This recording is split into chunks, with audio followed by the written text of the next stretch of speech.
City traffic police की जानिब से लॉकडाउन के दौरान लाइसेंस न होने और हेलमेट न पहनने पर जुर्माने, जबकि शहरियों ने वज़ीर-ए-आज़म आज़ाद कश्मीर से ये मुतालबा किया है कि ट्रैफिक पुलिस को गैर जरूरी चालान करने से रोका जाए।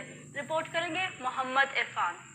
मीरपुर आज़ाद कश्मीर में लॉकडाउन के दौरान सिटी ट्रैफिक पुलिस की जानिब से शहर के मुख्तलिफ मकामात पर मोटरसाइकिल सवार हजरात को रोककर बदू लाइसेंस और हेलमेट न पहनने वालों को जुर्माने किए गए।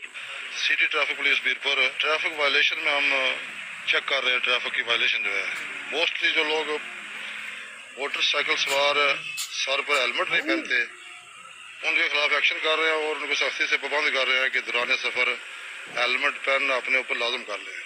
ये उनकी जो है ना लाइफ सेफ्टी है, ये सब को कर रहे हैं, जिसकी हम पड़ताल करते हैं।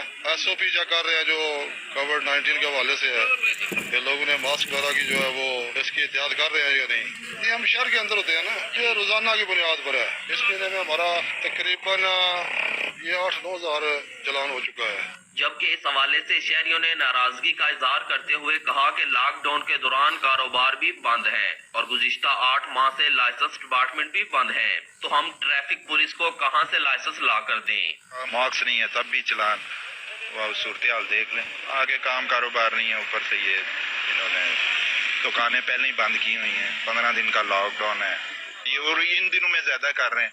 वो जब हमारे काम कारोबार खुले हुए थे, लॉकडाउन नहीं थे, उस वक्त नहीं कर रहे थे, उस वक्त ये कभी कभार करते थे। शहरियों ने मजीद कहा कि हुकूमत को चाहिए था कि लॉकडाउन के दौरान रिलीफ फराहम करते, बजाय रिलीफ फराहम करने के ट्रैफिक पुलिस की जानिब से भारी जुर्माने किए जा रहे हैं। मोहम्मद इरफान, रोज न्यूज, मीरपुर, आज़ाद कश्मीर। तहसील शान उमरकोट।